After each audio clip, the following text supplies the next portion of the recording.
your squad to make it all the way to the semifinals of this US Open Cup competition.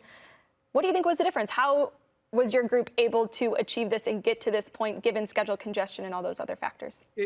Getting to this point in the Open Cup it's always there's no one way that it happens. It's chaos, and you're playing some USL teams early, and you're mixing up the lineups. You're playing some reserves, and you're sneaking by in a penalty shootout, or you get lucky. It isn't that you just dominate right on through to get to this point in the Open Cup. It's always a wild ride, but the end all is we're here, and now it's at the point where all the focus is on this match. But for someone who's so storied in this cup competition as a player, as a manager, you've had success in this competition.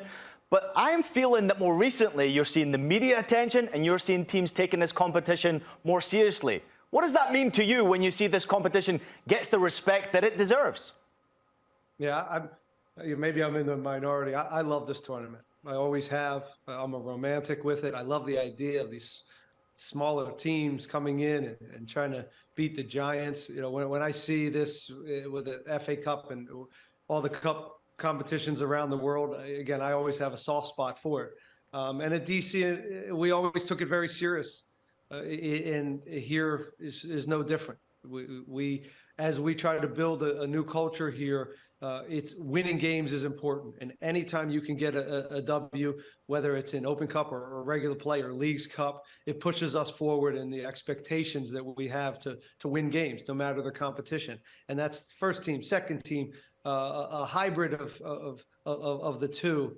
So I'm glad it's getting more media exposure. I'm glad it's getting more respect. I'm glad that there's more at the end of the rainbow for players, whether it's money and Concacaf bursts. So there's a lot to it, but it's always a tricky way to get to this point. Well, you got to get through Real Salt Lake, and your former teammate on the 06 World Cup team, Pablo Mastroeni. What is your expectation of how this match will play out and going against a guy that you know pretty well?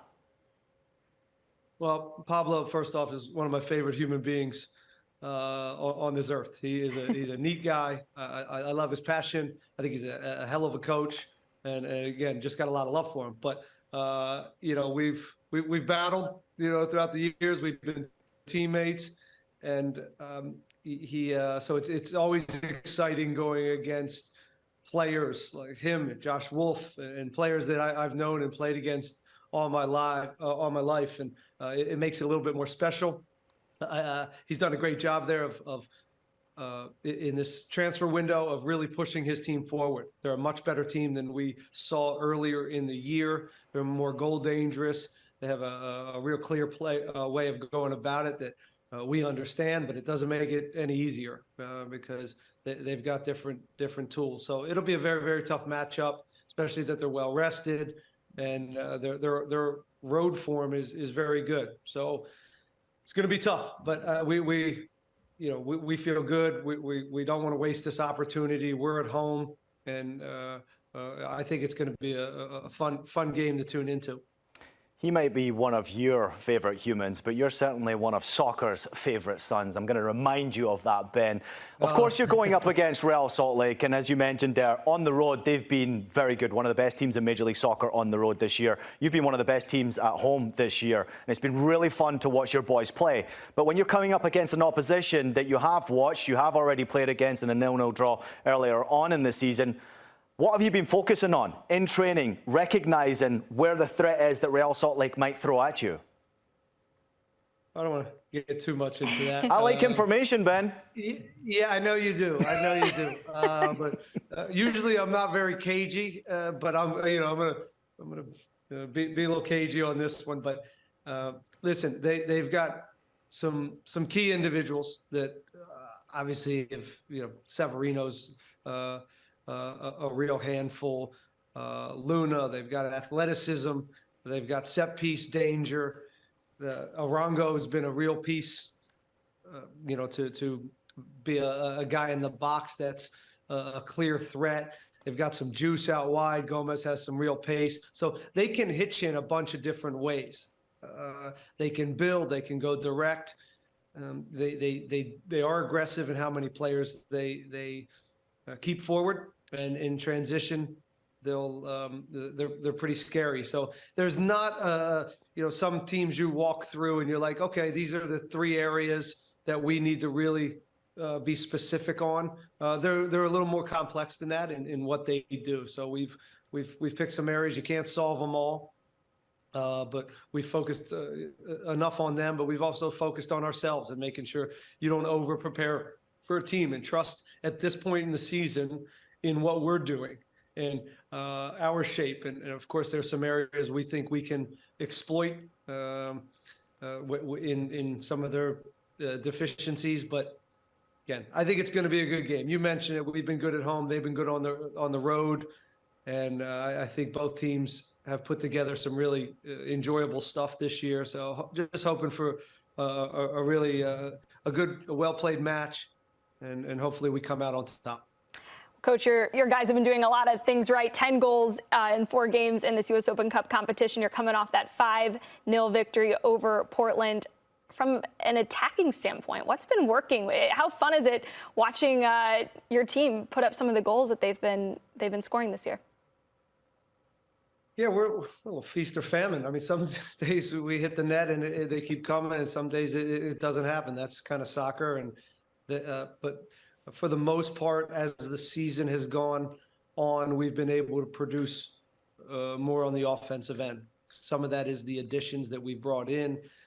Some of the tactical changes that we've made have increased our productivity. So it probably comes down to that. And last game, I know it was 5 goals, but we were really efficient. We only had 10 shots on goal.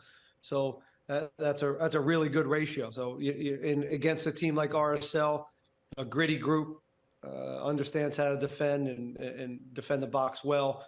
We're going to have to be efficient on this day because cup competitions, you don't get as many chances as you do maybe in the regular season. It can be a cagey game and nobody wants to give. So it's been nice to score, though. It helps to touch the net, even in a game like Portland, gives guys that are in front of goal more confidence.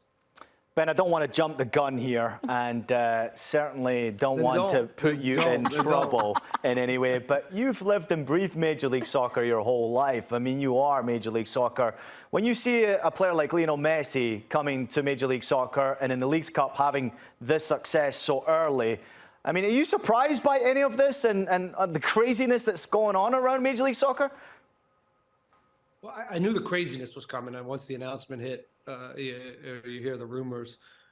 Yeah, the chaos the positive chaos that's coming after that, and the exposure that doesn't surprise me.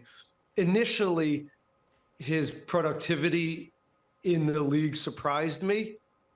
And then after a game or two, I'm wondering, like, why did it surprise me? Like, at what point did this guy not do this on the world stage and everywhere else he's ever been? So it doesn't add up why this would surprise anyone, really. Yesterday we were sitting in the meal room and there was a show on television. They showed every one of his goals. 800 something goals. It was just a loop. And guys were coming into the lunchroom one after the other and kind of just scratching their head. And they were like, yeah, no, and it was just another reminder of how unbelievable he is. And I think what a coup it's been for this league to get his services and the way his mentality has been from the jump. And the teammates has responded. It's been nice to see. It really has. As a fan of the league and where this thing's going, and seeing these watershed moments, whether it's David and now here's another one that's even pouring more gasoline on this league. I think it's wonderful. I saw the ability of high-level players to not only elevate a team, but elevate individual players. And we saw this with Wayne when he came in DC United. Instantly, everybody else had about 1-2% more to their game. I don't know what it was. The second he walked in, Lucho Costa, and everybody else on the team just played better. They did a little bit more. That extra effort, and that stuff adds up. If everyone around you is given a % or two more, when that guy walks in or on the field, that's a lot of percentage points, and that's what happens. Also, they got, they added 2 or 3 real pieces that are helping the team and making sure they can facilitate the game and get him the ball. So it's been, I don't know if fun to watch, but it's been fun that it's working out, I think, better than certainly the league is probably even expected.